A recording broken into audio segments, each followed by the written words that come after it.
It started innocently enough, if you can call a Beastwoman hovering outside your ship every single night innocent. At first, I thought she was a trick of the viewport, a shadow cast by a drifting asteroid, maybe even some sensor echo. But then she blinked. No, correction, she didn't blink. She just kept staring. Eyes fixed on me like I was a buffet, like she'd ordered me medium rare with extra garnish. Every night, same spot, same time, same intensity. If I moved to the left, her gaze followed. If I pretended to check my console, her pupils tracked like she was reading me. And if I dared sip my coffee? She locked onto my mug as if judging the strength of my brew. The crew caught on fast, of course. You can't hide from people trapped in a tin can for months at a time. Captain. Ensign Lauren grinned. Your girlfriend's back. Cue laughter from the bridge. One of the engineers even started a betting pool. Odds ranged from, she's a spy, to, she's planning to eat him, to, she's already imagining their kids. I tried brushing it off, command presence, discipline, that sort of thing, but every time I walked by the viewport there she was. The woman had the patience of a glacier, and the focus of a hunting hawk. Naturally, my crew spun it into comedy at my expense. She's not just watching, Captain. She's eyeing the docking procedures. Or, you gonna let her circle your ship all night, or you finally gonna let her in? I ignored them, though the heat creeping up my neck probably gave away too much. And the worst part? Some tiny, traitorous part of me felt flattered. Because let's be honest, it's not every day a galactic-class Beastwoman decides you're her favorite TV channel. But it wasn't just vanity. There was something about her eyes, too intense, too deliberate to be random. She wasn't lost, wasn't wandering, wasn't threatening. She was fixated, yes, but with a kind of strange devotion, like someone waiting for you to notice the obvious. And when the crew teased me with lines like, she's practically undressing you with her eyes, I couldn't even deny it. Not convincingly. Still, the situation was absurd. We're supposed to be explorers, ambassadors, representatives of human ingenuity. Instead, my biggest daily challenge was deciding whether to wave back at my interstellar stalker. I found myself fretting over ridiculous details. Did I shave well enough? Was my uniform crisp? Was my hair sticking up? Did my laugh sound too nasal? Because God forbid the alien woman who spends hours staring at me every night thinks I'm sloppy. Imagine explaining that in the captain's log. Day 147, alien fixation continues.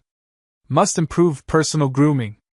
At one point, I even tried ignoring her completely, hoping she'd get bored. Didn't work. She just pressed her hand to the viewport like some kind of tragic romance holodrama. The crew howled. Captain, she wants inside your hull. Subtlety has never been their strong suit. The truth is, humans aren't used to being watched without context. A passing glance, sure. A nod, fine.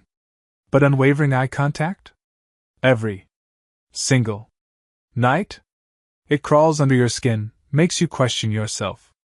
And worse, it makes you wonder what she sees. Is she cataloging my flaws? Or, and this thought hit me at 0300 while trying to sleep, does she actually like me? Because only two creatures in the universe stare at you this long, predators and admirers. And I had to figure out which one she was. Of course, leave it to my crew to push the admirer theory. They kept saying things like, she's not hunting you, Captain, she's courting you. That's the look of a woman who wants to mate. Or, careful, she's about to make you her +1 on the food chain. It was all fun and games until someone slipped a fake wedding invitation under my cabin door. I didn't laugh. Okay, maybe I did a little. But quietly. What unsettled me most wasn't her presence, it was her persistence. Aliens pass through, ships scan each other, encounters happen, then everyone moves on. But not her. Every night she came back, same position, same stare, never wavering. That kind of dedication isn't random. And the part of me trained to see patterns, to read intentions, knew this wasn't a coincidence. This was a ritual. Maybe even a declaration. And yet, despite the awkwardness, the teasing, the mounting tension, I couldn't deny one thing: humanity had never made such an impression on another species before. We'd shown them our tech, our weapons, our music, even our jokes. But apparently, what sealed the deal was me sipping bad coffee while fumbling through my shifts. Go figure. Humanity, proud and resilient, reduced to the object of one Beastwoman's nightly obsession. HFY indeed. Every time I caught her reflection in the viewport, I told myself to stay professional. Captain first, human second, awkward bachelor third. But then she'd tilt her head, or her ears would twitch, or her tail would curl like she was holding back a smile, and suddenly professionalism went out the airlock. I started timing my walks past the viewport, pretending it was routine, when really I was checking if she was still there. Spoiler, she always was.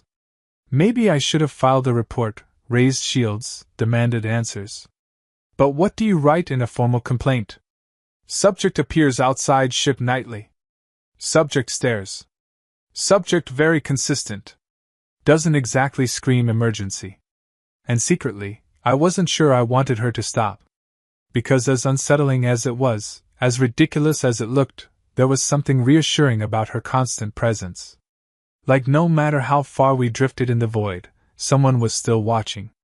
Someone who chose me. And that, perhaps, is the most human flaw of all. We complain about attention until we don't get any. Then we crave it. Maybe that's why I started fixing my hair before shift. Or why I ordered better coffee beans from the replicator. Or why, when I finally glanced back at her through the viewport, I let the corner of my mouth twitch into the smallest, guiltiest smile. Because no matter how you spin it, no matter how many jokes the crew cracked, no matter how absurd the situation, part of me was already staring back. The first time she pinged the comms, I nearly choked on my coffee. It wasn't a message in words, not at first, just a soft pulse across the channel, like a knock on the door of deep space. The crew leaned in, smirking, waiting for me to answer. I didn't. Then came another ping, sharper this time, and then, her voice. Rough, low, strangely hesitant. Why won't you let me in? That was it. 5 words, and the bridge exploded in laughter. Someone clapped. Someone else whistled. My helmsman muttered. Cap, she sounds serious. Better polish your airlock. I sat frozen, staring at the console like it had just insulted my mother. My mind cycled through every possibility. Was it a threat? A plea? An intergalactic booty call? The crew, of course, settled on option 3. Captain, you've been holding out on us. Every night she waits, and you're making her beg? Cruel man. The teasing was relentless. And when the AI translated her tone into human emotional equivalents, the result made it worse: affectionate, longing, mild impatience. Thanks, AI. Exactly what I needed, a computer telling me my stalker has a crush. I should have been professional, reported the anomaly, logged it as first contact behavior. Instead, I found myself wondering what she meant by, let me in. Into the ship? Into human society? Or, given the way she stared, into something much more personal? My crew certainly thought so. One joker suggested I send back. Sorry, my hatch only opens by invitation. Another said, if you're not careful, Captain, she's gonna force an unauthorized docking procedure. Laughter everywhere. I wanted to be angry, but honestly, I was laughing too. Nervous laughter, but still. The strangest part was how earnest she sounded. Not demanding, not hostile, more like confused. As if she couldn't understand why the ritual wasn't working. And that's when it hit me, maybe it wasn't obsession at all. Maybe this was cultural. Aliens don't always play by our rules. What if nightly fixation was normal to her? What if appearing outside someone's ship every night was the equivalent of roses on a doorstep? The thought was absurd, hilarious, and terrifying all at once. Because if that was true, then I wasn't the victim of stalking. I was the oblivious lead in an alien rom-com. Naturally, my crew ran with it. They started placing bets, not on whether she'd come back, but on when I'd finally cave. Cap, she's been patient, Lauren said. But how long before she decides to board without permission? The innuendo was endless. Someone even wrote a fake love ballad called Docking at Midnight and performed it in the mess. I threatened disciplinary action. Nobody believed me. I considered ignoring her again, but the problem with signals is they're harder to pretend don't exist. A knock on the window you can ignore. A voice asking to come in? That echoes.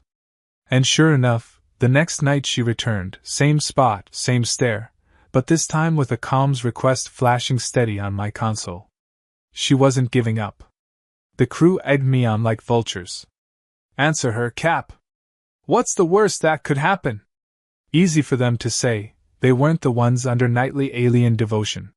So, against my better judgment, I tried something unconventional. I blinked at the viewport in a deliberate pattern, hoping she might interpret it as communication. The crew howled. Captain, did you just flirt in Morse code? Maybe I did. She tilted her head, ears twitching, then sent a soft trill over comms that the AI flagged as amusement. Fantastic. I had just accidentally told a Beastwoman a knock-knock joke with my eyelids. Still, it wasn't nothing. It was progress. We had exchanged signals, awkward as they were. And for the first time, I felt less like prey and more like a participant. Which was when the AI decided to ruin my day. It chirped, foreign transmission categorized as boarding request. Do you accept? The crew erupted into cheers. She's knocking at your door, Cap. Let her dock already. I slammed the console shut, red-faced, while my officers chanted, Open the hatch! Open the hatch! Discipline was dead. My dignity was bleeding out.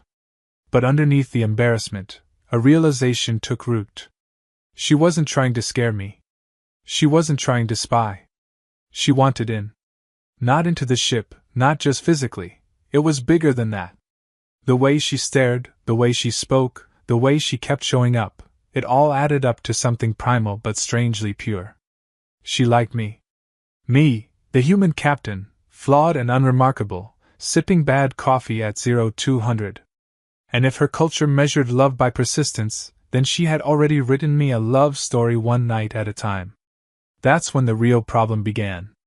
Because once you know someone's devotion is genuine, you stop laughing quite as hard. You start looking back. You start wondering what if. And you start thinking of excuses, ridiculous excuses, just to linger at the viewport longer. My crew noticed, of course. Captain, you're staring back? They teased. I denied it, but denial is weak when your reflection in the glass is grinning like an idiot. The nightly ritual had shifted. It wasn't just her fixating on me anymore. It was me checking for her, expecting her, waiting for that glow of her eyes in the void. I told myself it was curiosity, maybe professional interest. But deep down, I knew the truth, she had gotten inside already. Not into my ship, but into my thoughts.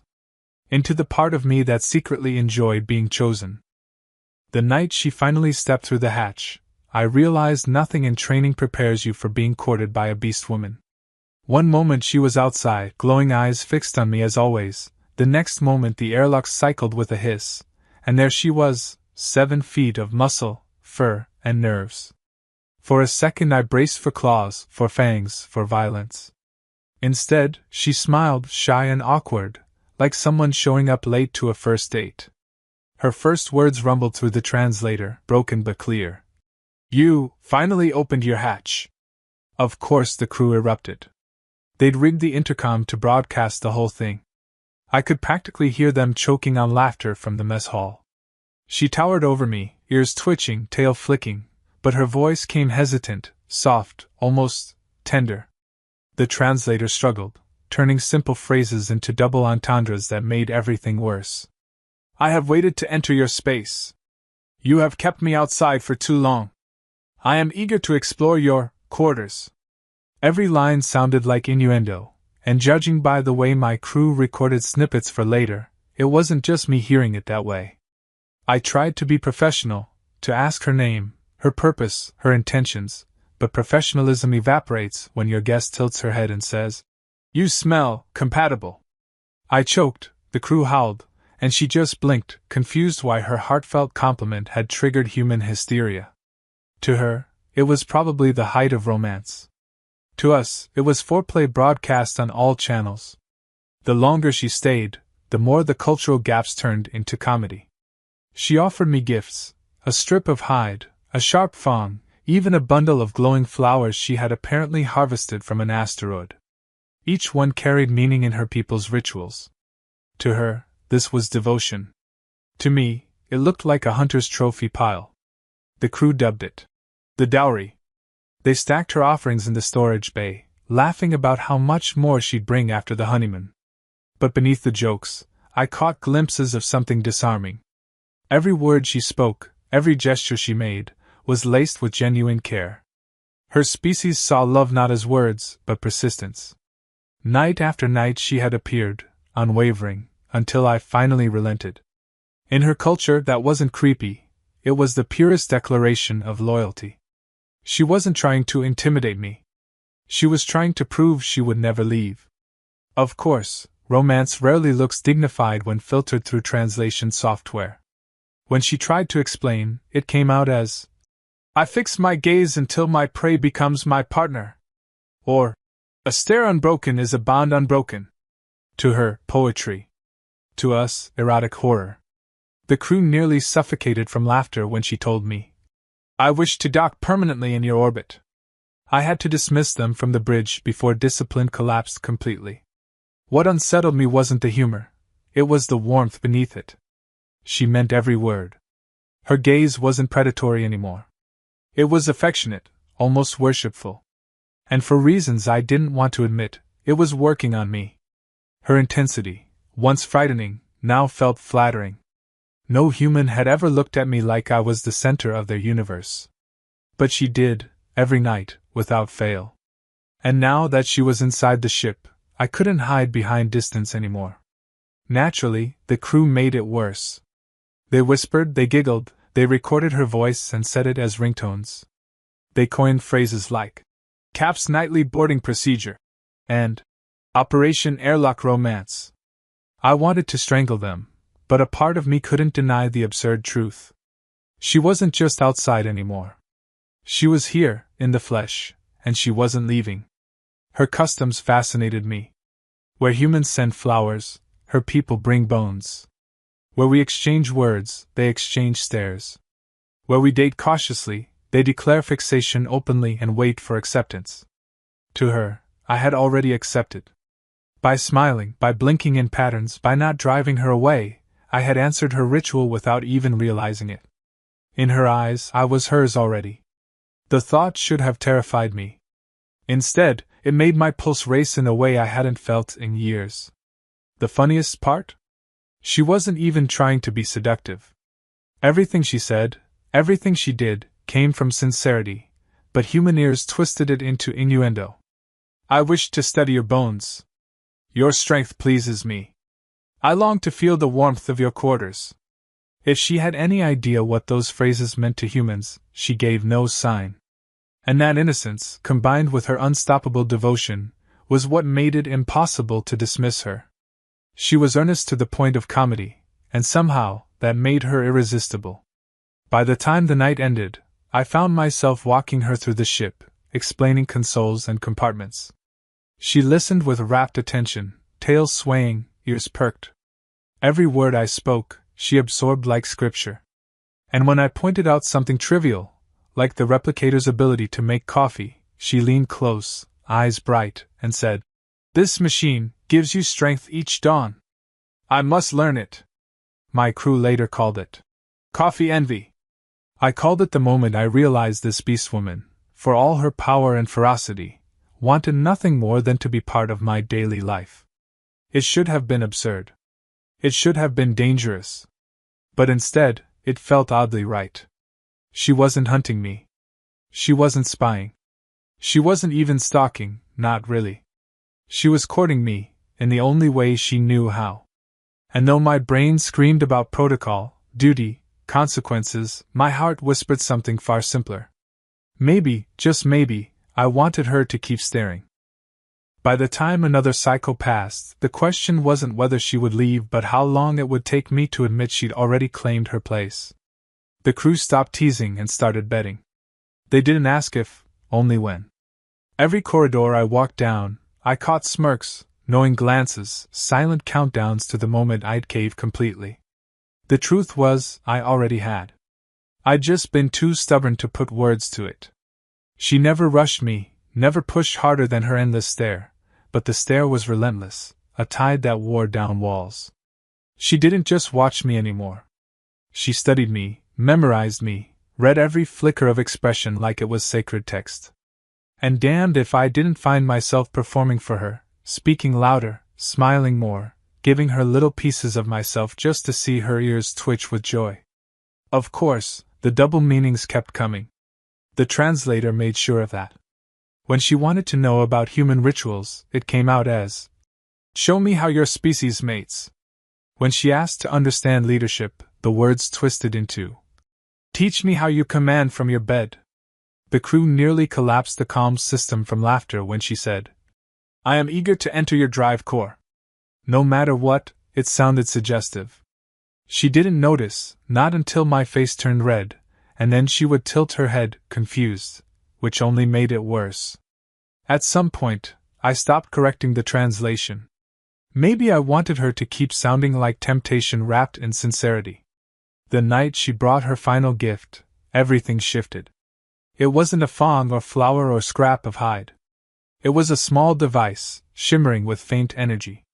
She pressed it into my hands and said, "Now you cannot drift away."